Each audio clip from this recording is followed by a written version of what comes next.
Let's talk about it. Boys, do you guys remember one of the biggest video game flops in the last couple of years? And I'm not talking about Concord. I'm talking about Suicide Squad. Yes, I know. I can't believe we are in the middle of 2026 and we are talking about Suicide Squad Kill the Justice League.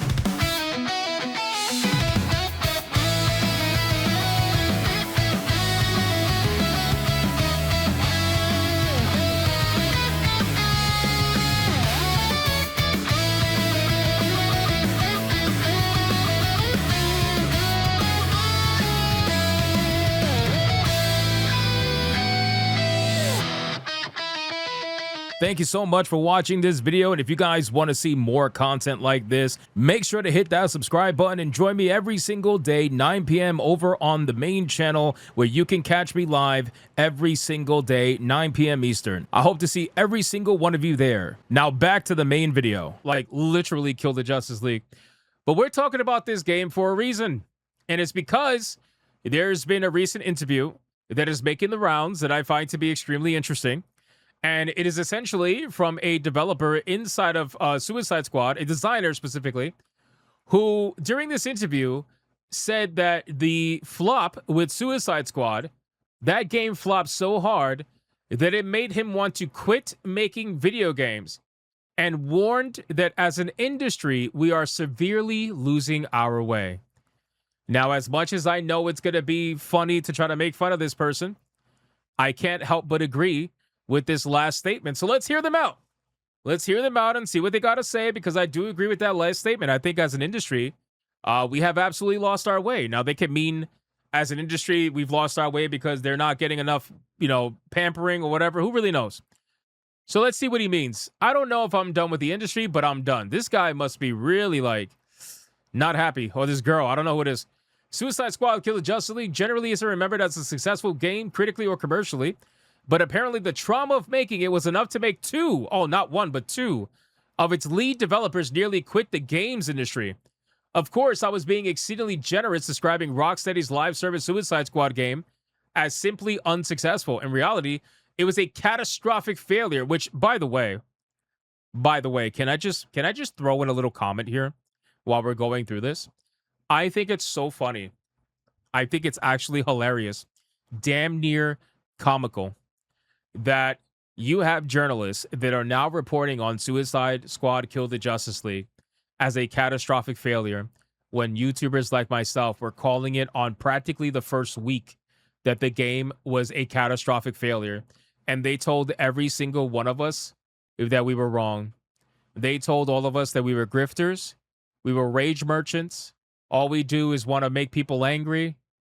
They told us that we don't actually play video games, like all the typical nonsense. That we were grifters, and that Suicide Squad is actually perfectly fine. They tried. They definitely tried. They 100% tried. During the release of Suicide Squad Kill the Justice League, they 100% tried that. But 2 years later, 1 year later, whatever, I think it's 2 years later, now the truth comes out, right? And now that the truth has come out, and now it's safe to say that the game was a flop, right? I just think it's funny. I think it's funny. It's only a flop if they say it's a flop. But if somebody like myself says it's a flop, well, I'm just grifting. There's no way I could be right. I just think it's pretty damn interesting. Anyway, so Warner Brothers Game reported a $200 million in write-offs and led to multiple rounds of layoffs at Rocksteady. Not to mention the reported cancellation of Monolith's Wonder Woman game. Even so, apparently things are even worse behind the scenes during Suicide Squad's 7-year development cycle. Associate design lead Johnny Armstrong and game director Axel Ridby tell Bloomberg development priorities shifted from the project's early days as repeated delays caused production costs to swell and Warner Brothers executives to gradually push for features that would help them recoup their investment. Questions like, how many players can we reach with this feature? And how can we twist this design into something that can be more replayable? Were allegedly frequently asked in meetings. Well, again, it's because for them, it's about the live service elements.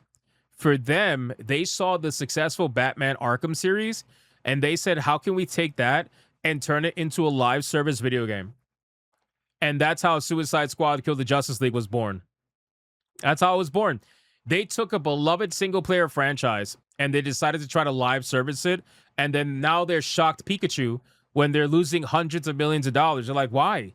You guys love Batman, don't you? Well, why don't you live service? Why don't you like live service semi-Batman, you know? What? Anyway, that's when I started feeling like I wasn't making games anymore.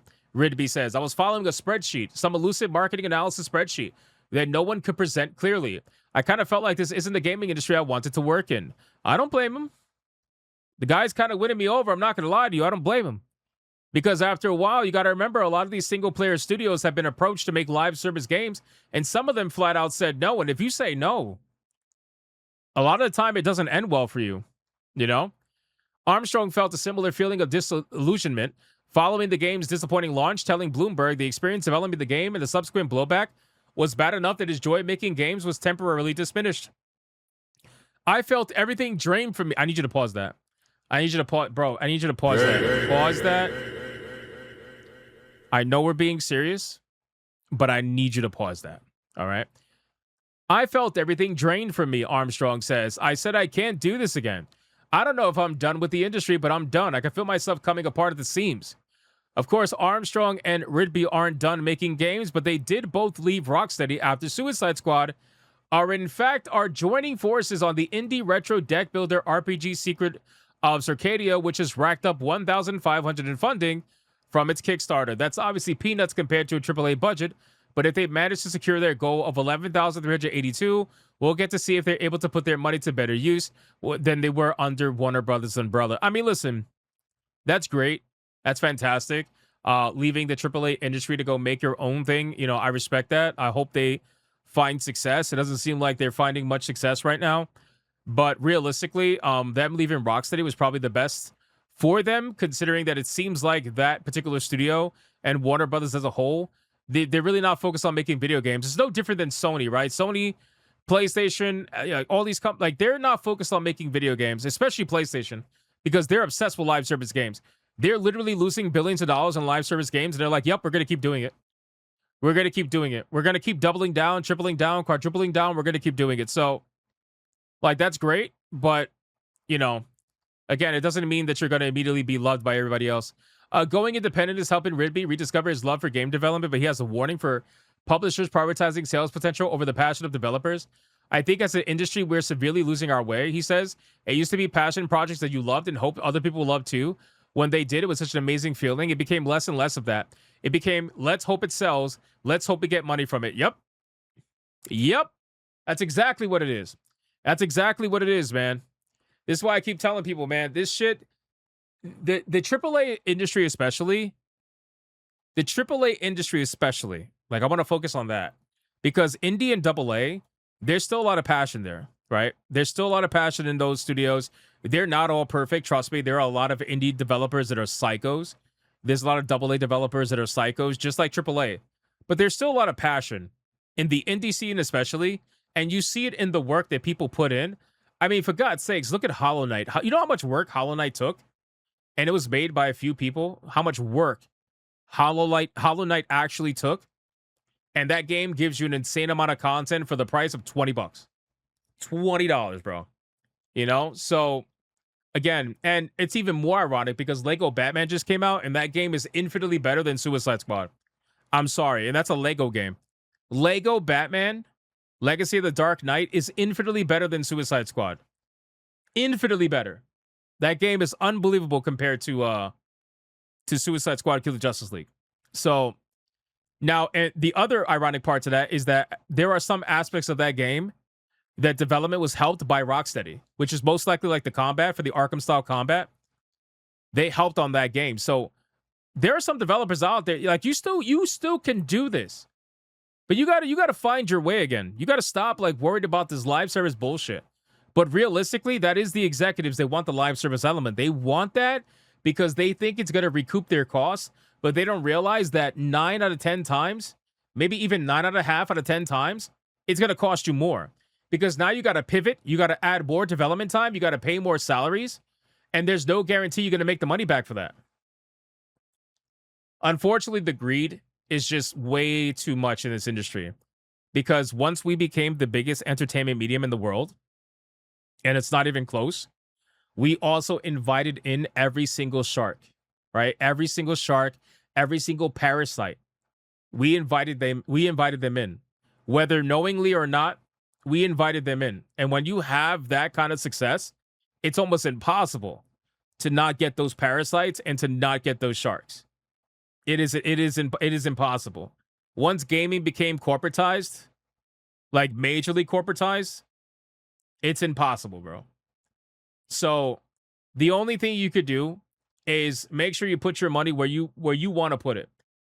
And I think what's going to end up happening is exactly what's happening now at Xbox and what happened at Bungie recently, where you're going to see the fat get trimmed one way or another. And yeah, maybe the bad people, they avoid the first round of layoffs. Maybe they avoid the second round of layoffs. But that third round, they're not going to be able to avoid it. The fourth round, they're not going to be able to avoid it. That eventual studio closure, they're not going to be able to avoid it. So you just got to keep doing it. That's basically it. But yeah, there you go. That's it. So the guy, they founded their own studio, which is pretty cool. I think that's a plus. So good for them.